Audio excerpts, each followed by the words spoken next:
Lazy League, the shirt might look familiar, but I already gave you a heads up about that one. So let's see if I can actually get 2 videos out on the same night. Who knows? Anyway, this is now my November wrap up. This is back online, so I'm recording this as of December 8th, time stamping it just to see how well I do. The Cup has effectively gotten to the next round of the knockout stages. Awards, we definitely have the Player of the Month, and I do have something to vote on, so please listen up for that. But we're going to start, as I think I did last time. Now I can't remember. We're doing teams first, but we're doing tiers. You know, by the end of the year, I did this with tiers, and I thought this was a bit faster. You don't have to hear quite so much of a ramble by me about each team, which is probably kind of nice, and the splicing is a little bit better. I'll save that just for kind of one segment this year. Anyway, at the lowest tier, and I've got all the tiers above, I'm just going to scroll them down, so it'll create a little bit of suspense. I said it in my recap of the draft. I'm just not big on Washington.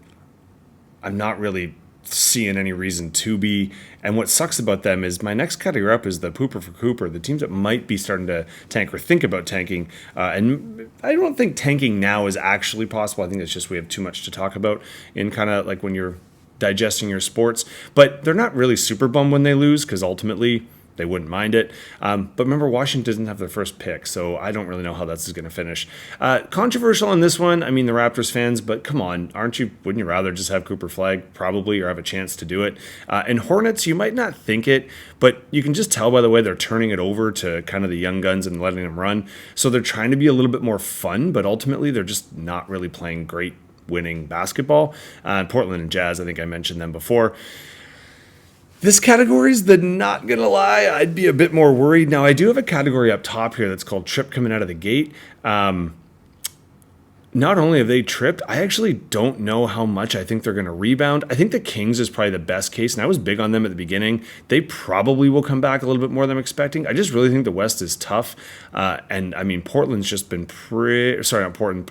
Pelicans have been pretty bad. I mean, I think that's legit that you should be worried. The Kings, I could see if you're not as worried. Whereas the 76ers, maybe they go on that run. I think they probably do. Maybe they get that top 10. Maybe they're just, then Embiid's playing every game. It's just the chemistry doesn't look good. The city doesn't look good.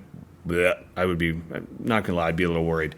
The okay is just like, they're looking okay. And I've got a fun category up top. I didn't want to put them in the fun, but as many of you know, I'm 12 hours now from East Coast time, which means on Saturday and Sunday mornings, I do wake up and it's 7:30, and I'm thinking I might as well just get the ticket or League Pass. I had the WNBA League Pass, and every Friday and Saturday night games I would watch in the morning. These are teams that wouldn't be on my first tier, gotta see them, but I'd want to watch any of these teams because they're kind of fun in different ways. I think the biggest surprise, probably Brooklyn. I was really back and forth, and even though I took them last, I can't claim I thought they were going to be played this well, but they seem to have pride, so good for them. Mid, because they're mid. I mean, Horace, don't be insulted. If your last pick, and it was the third last or fourth last overall, was the Bulls, and they're mid, great. If you can get points on that last pick, you're gold. Miami, I know they're doing a little bit better, but I don't know. I just don't really see it. And the Lakers, they started off okay, and I have them this year. And Shay, I know you're obviously much more invested. It's kind of sad. LeBron's just struggling to try and keep the double-double stuff going or the double-digit scoring thing going. And, that's like Angel Reese in the points a little bit. They're a three-point shooting team that can't shoot threes. Davis is healthy, and they still don't look great. I think some trades are in this team's future. If not, they're going to stay in the mid. Tripp coming out of the gates, these are the ones I talked about. Some of these have already rebounded a little bit more. I'd be a little concerned about Denver, but Jokic I'm going to talk about later.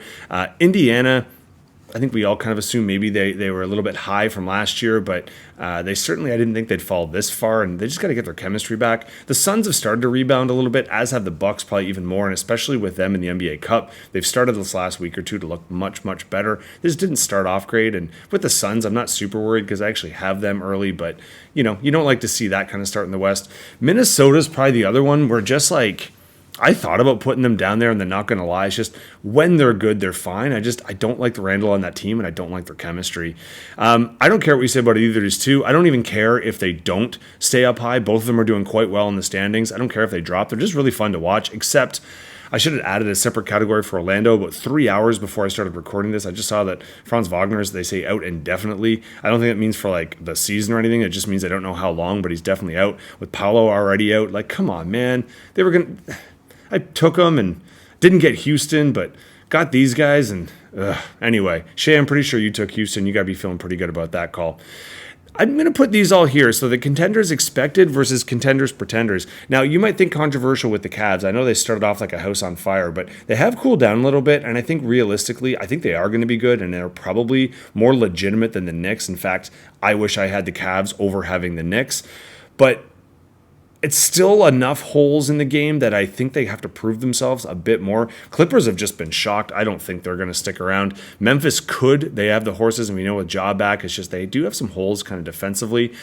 Golden State, there's no chance, Lance, but I mean, honestly, having that rotation that they just tried not to get people tired, and they were still winning for a bit, and you got Curry, so you got a chance in my mind. And the Hawks, I don't care, guys. I know no one likes them, but they're fun to watch. Give them a shot. They are the best version of themselves right now, so we'll see if that holds. I think Dallas and the Knicks, I just put expected because they were both supposed to go on runs, and technically they're both supposed to kind of be the team that the East and West might go through, and I think they're playing okay. The Knicks haven't played phenomenal. I thought Tripp coming out of the gate, but the last week or two, at least they've come on, and I think that I don't still like their chemistry. I wouldn't have taken them third again if I could do it, but it is what it is. And our top tier, this is a top heavy right now. I know the Celtics didn't technically have it because they didn't go on that massive streak, and they are very injury dependent, but both of these teams are deep, and when on and healthy, it looks like them in the finals. They look like the class of both divisions, so we'll see what happens, or conferences, I should say. Obviously, a lot changes between now and then, and only one of the two of them have a chance at the cup, so we'll see if that has any factor. Speaking of the cup, I just wanted to speak to it quickly. So going through and remember these because it's something that's going to come up in but a minute. If you get one of these, you already got technically a point, even if they get knocked out. And then each round they go, you get more and more. And obviously we do get points for the all cup team, and they try and really do it heavily on the knockout stages. You know, there's a first team and an MVP. The MVP obviously is going to be from the team who takes it, but the first team last year was actually quite distributed around. And so points are on the table here. What's sad for me is my two teams that actually might have a shot are playing each other, and the other one that doesn't is here. So congrats to Milwaukee. You're probably going to sneak through on that one. On this side, it's quite split up, and I'll go over in a second between who has one and who might have two. Most other people only have the one, but OKC's looking pretty good. OKC Dallas, though, in the first. Whew, that's a toughie. Whereas here, I think you got more of a wild card. So let's see how it breaks down. But just as a reminder, let's just jump back to our picks and see where we stand.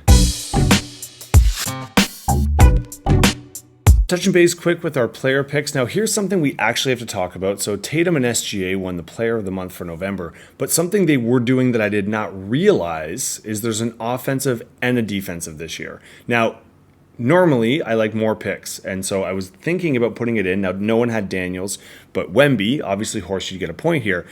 But here's my pause, and here's why I haven't done it right away. Now, this is what my ruling is going to be, but this is a democracy. So if you're listening to this and you have a vested interest or you would like to vote for this, put it on the chat. We'll have a vote, majority rules. The reason I didn't include them is because I'm really weird and picky about if there's a rule change, I want you to know about it before the draft.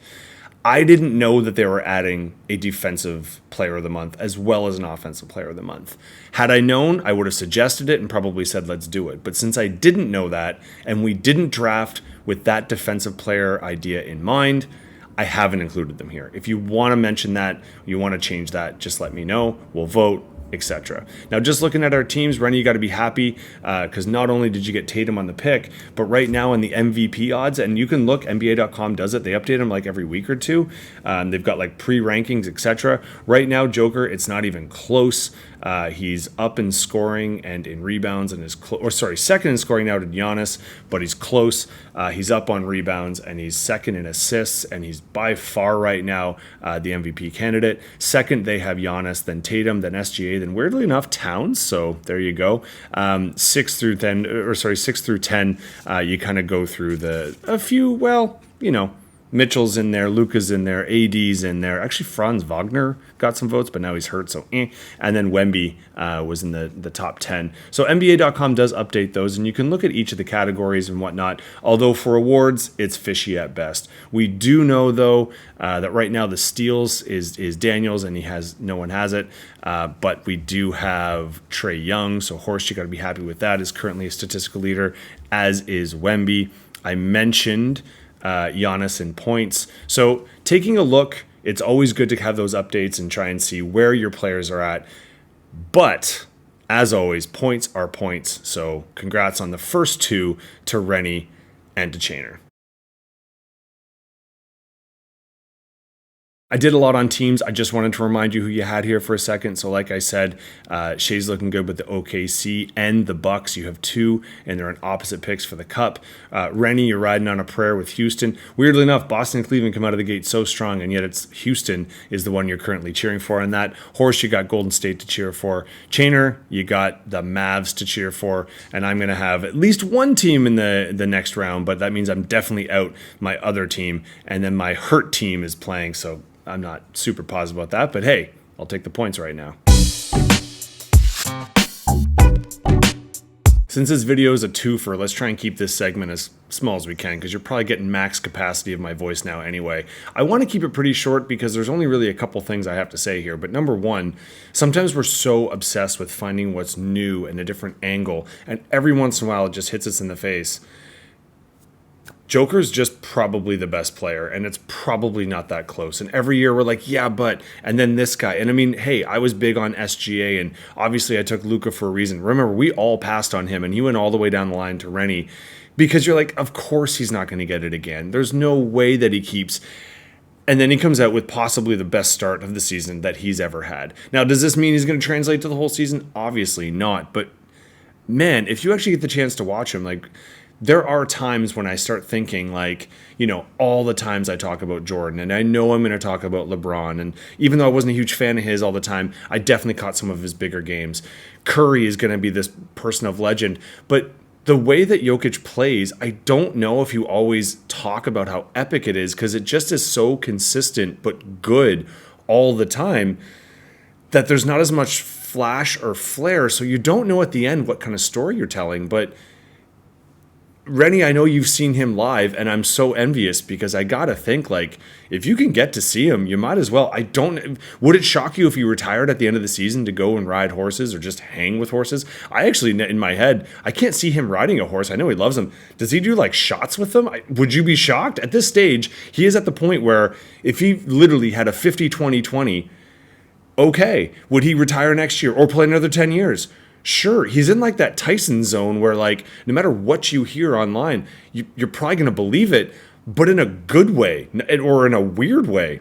Anyways, I think we're just, perhaps I'm just over here and you don't hear about it as much overseas, but we might be underselling just a generational player who's just kind of seems to be constantly in his peak. The second thing that just smacks in the face, and this is actually something because I've started coaching at a new school, and you're always reminded chemistry is just so important. And I know trades are going to happen in the NBA, and the Players League is always about movement and people are going to go places, but year after year after year, there's always just these teams that mesh, and you know it, and it's phenomenal to watch. I mentioned a lot of them in my team, so you know who I'm high on.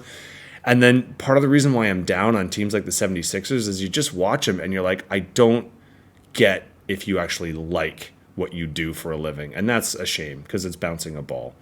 Anyways, look at that. Is this actually when I said I'd be short and I am? Jot it down in your notes. This is not going to happen often. Well, after a twofer, you're not going to hear me until next year. Yep, that's the funny joke that always doesn't get any less funny. 2025 in January, I'll do my December recap. By then, we'll have the Cup champion out. All the points will be allocated, including the first team all Cup or whatever they're trying to call it. I think Emirates is sponsoring it, and I can't bash them because I think I'm flying home with them. Speaking of which, when I fly home, Janer, I believe I'll see you at the airport, and Saturday, there's the Cup semifinals. I know we got a party and stuff, but I'm just saying, last time I was in town, we watched some basketball. I know I'll probably be in touch with each of you at some point in time, whether it's through other videos or probably just a few messages. But since technically the holidays will go through, I hope everyone has a phenomenal December. Happy holidays as you're getting there. Hopefully everyone's get together with family, and hopefully you actually get to watch some good basketball. I'll see you in the new year.